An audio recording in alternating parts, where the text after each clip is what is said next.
you ever notice? Did you ever see me when I had my braces? No. But you knew I had braces, right? I think I did. It looks fantastic. Your teeth looks great. Your braces at age of 45. I know. My goodness. Never too late to do anything, right? Yeah. Braces off. Perfect. Are we rolling at the moment? Yes, we're rolling. Welcome back to my channel. If you're new here, please subscribe. And today I've got Emma here again. And the last time we talked about, just a bit about Emma and her job and her side hustle and diversifying in her business. There's so much to talk to Emma about, and there's not one specific topic. So I'm just going to keep the camera rolling, and we're just going to keep talking about business, entrepreneur, inspiration. If you've seen my last video, we talked about how Emma was a serial entrepreneur. And her sister is also an entrepreneur. And Emma's sister has her own hairdressing business from the age of 18. Yeah, young. Really young, Young. She's always been a go-getter as well. Yeah. Emma's got more energy than I do. Way more. Oh, that's impossible. So much energy. Well, Emma's mum was this entrepreneur, and she was an amazing woman whom I looked up to. She had her own business. She had 10 kids, and she escaped from Vietnam the same time we did in 1974 with 10 kids on a boat as a single mum, and then got here, created her own business, and made a life for her and her family. She was amazing. Now, my question is, do you think that the entrepreneurial gene is hereditary? I don't think it's hereditary. I don't know.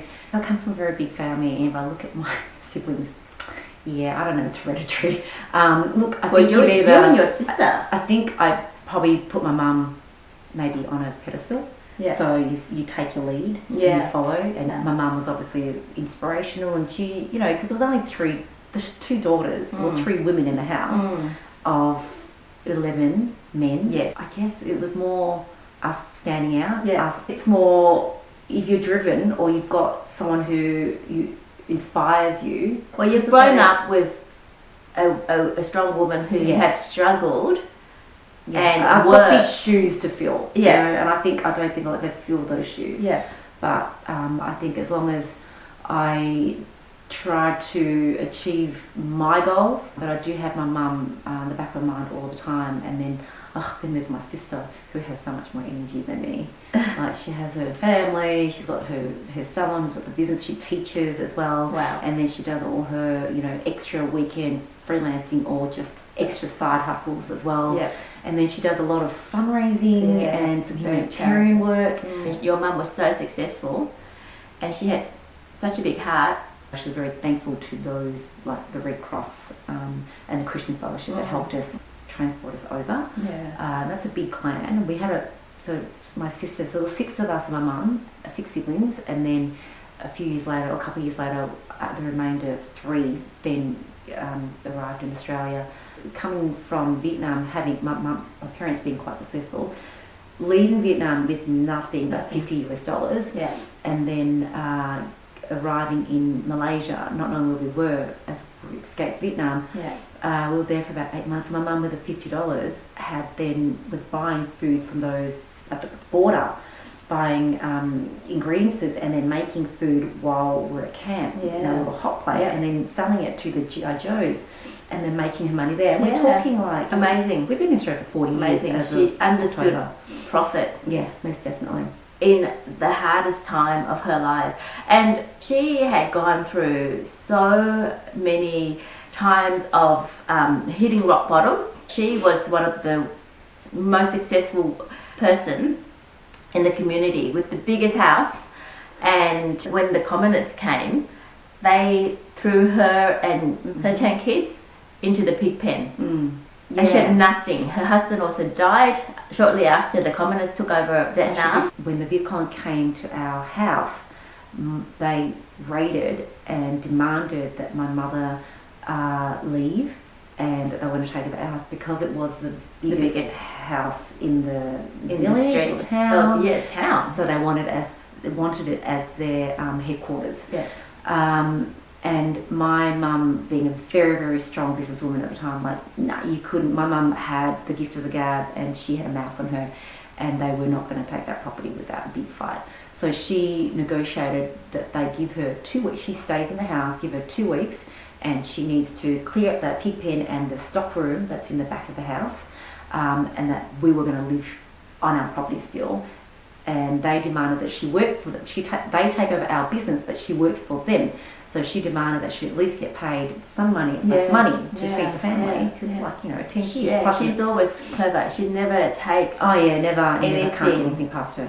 So that's what she demanded, and she got it. So and this is risking her life too, because they could easily turn back and just shoot her in the head. Couldn't trust the Vic Walker back then. She can just take any situation and turn anything into a profit. Before my father passed away, he'd already organised and negotiated with the fisherman and his crew to take my mum and my family, however many they could, just escape in the middle of the night. So the day came, and my mother somehow snuck all of us out in the middle of the night to it wasn't a nearby river. We had to track for a couple of hours, but Vic Walker were in the main house. We were in the back. Somehow snuck all of us out, and we managed to get to this boat safely, and we boarded. But there were 200 something people on board, so they were in storage. My mum negotiated that we stay on board. She didn't want to be downstairs, so she, said that I'll cook for you, but I want my family upstairs. And that's what we did. And I believe there were probably 6 fishermen at the time, and so we were able to stay on deck. It was putrid down the bottom. Putrid. There's no windows, there's no air, there's no toilets. Whatever food you brought on board down there, and you didn't know how long you're going to be on board for either. It was just when we hit land. People were suffocated down there. Yeah, so not everybody survived. Children, men and women. Having been through all of that, I mean, it wasn't just hardship, it was life or death. Yeah. And then coming here, and she was so successful in her business, she had bakeries after bakeries. She felt the need to give back. Oh, yes. Straight away. It was because we had the Red Cross help us. Yeah. And to her, that was it. Red Cross Christian Fellowship. We connected with the people that helped us to Australia. Yeah. And my mum always gave. Gave back. You've got a tween? Is it tween? Wow. She turns 12 in February. Oh my goodness. Yes. Well, I was going to ask you about what you do with Indy. Sometimes I push her too hard, and I push it into the direction that I think you see she wants. Okay. Yeah, but she doesn't actually want it. Even with the YouTube channels that she has created, I mean, she's not an extrovert, and you don't see behind the scenes because there's a lot of editing. You don't realise how much work it takes in a YouTube channel. Yeah. I will spend the next 5 hours editing these videos and showing you just the good bits. I think the ability to recognise their dreams and to see their passion and push them. Yeah. But at the same time, it has to come from them. Yeah. Because it doesn't work as well as if it comes from you. So you've got to see your kids' passion while you're filming. You've got to actually see them enjoying what they're doing. And then direct them, because they are kids and they are inexperienced. They don't really know what they want. Yeah. But I think your kids are just so creative. They always have been, but that's because you push them. You've always been very hands-on like that. Well, Tiger Mum probably. But I think it's also practice. If you want to learn a guitar, you've got to practice. So you've got to put work in it. You can't overnight know how to play the guitar. Yeah. And with kids, you need to because it's hard work. Kids don't like hard work. You need to get them past that hump until they love it, they're passionate about it, and then they take off, and then they go. And if you love something that much, if you find ways to teach yourself, because it's curiosity, it's passion. Art was always the one that was really full of energy, and the extrovert, and Edie's the introvert, and you would always encourage her. She's like, nah. I didn't even know she could sing until a couple of years ago. And she did the band, and somebody wasn't in it, so then she stepped up. She was a backup singer, and then she stepped up, and I'm like, Indy can sing. I didn't know that, because Art was the one that wanted to sing. Art was a guitarist. But then a couple of years later, as Indy grew, towards the end of primary school, I'm like, wow, this girl, she didn't even know she had that in her, or she knew maybe she just, she's got a voice now. People grow at different times, don't they? they peak at different times, and it's not just one peak. I think life goes up and down. Well, I'm waiting for Naima to peak. No, I think she'll find her thing, I hope so. And similar to yourself, try different things all the time. Some things fail. My daughter doesn't try until you tell her to try. I'm very different. When I was younger, I was a tomboy, living with 8 brothers. Tomboy until I was probably about year 9. But and I did sports throughout primary school, high school. Primary school, I only ran with the boys because I was too fast with the girls. And then in high school, at the start, was very similar to that as well. But Naima, I've always had to push her to do something. Yeah. I've probably been a tug along with the whole netball thing, and she's really only sort of played 3 years of netball, had a couple of years break there. Yeah. Got back the last 2 years, and it's only now that this last year that she's like really finding her feet in netball and enjoying it more. Yeah. And now I'm coaching this year. Of course you are. Of course you're coaching. Team management and president of the netball club. Emma. No. Another big president. You want to be involved. You want to be hands-on. You want to be there and show an example. I mean, we parent so differently from how our parents. Yeah. Our parents were very hands-off. Yeah. They didn't even know half of the things we did. Yeah. At all. They never encouraged us to go do play sports. outside. No, my mum was go play outside. And she probably didn't even coach at any athletic carnival. Nothing. They had no time. It was all work. All work and no. Yeah. She had 10 kids though. That's why I had to push myself. And being with my brother, being with 8 brothers, I'm completely different from my sister. She was always a girly person.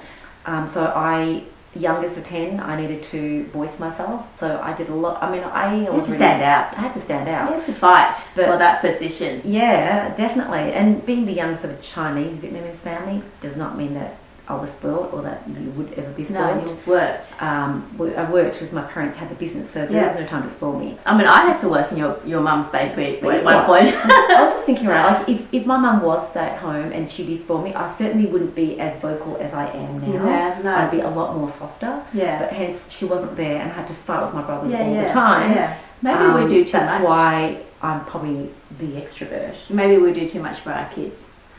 I don't know. Yeah. Like they can't do something, so you do it for them. But you're doing a lot for your kids in a different way than I do, though. Like I said, I see you as this really involved parent. You're so in tune with your children's strengths and weaknesses, and you encourage and you guide.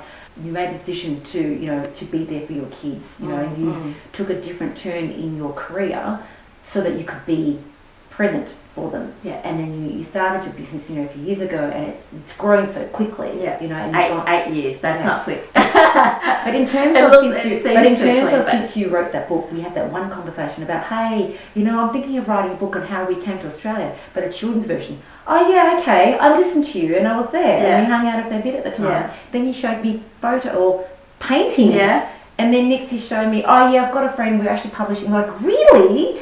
And then I honestly think that was fast. That period was really fast. It's from an idea that was from 2 years earlier, and then it just bam, the paintings were done, the book was, the photos were put together, compiled, produced, published. But it did take 6 months. But that's the same with you. Like, when you put your mind to things, you do it. I have that. Businesses, shop. You had a shop that you said you wanted to do, and you did it. It was a bucket list. It was meant to be a pop-up shop. So stayed for a little bit longer. Then I got sick of staying in one spot. And retail. We just have to move. I needed my freelance. I need to get out of the shop, make excuses because I'm at the shop. I need to go to my clients. I think everybody's doing. I mean, I'm still, I've had a couple of pop-up shops, and I still think about retail because, it's like this romantic idea that you have this pretty little shop that you open the door to and you go and sell and meet people. Happy colours, it's always so fresh. But I know not to be the same. No, it's the reality is retail is you're stuck. You are. Unless you can get people working for you. But that is because we are used to moving around. We are used to dynamic. So we can't be stuck in one place. Not everything has to be a huge success. I believe that if you do something, you learn from it, and you have personal growth from it, or you make a difference to somebody's life, then that's successful. When you decide to do something, I think the trick is not to give yourself too much time to procrastinate. No. Because procrastination makes you fearful. Question. Hesitate, and then you end up not doing it. Yeah. So when I'm really passionate about an idea, I've got to go. we jump with both feet. Yeah.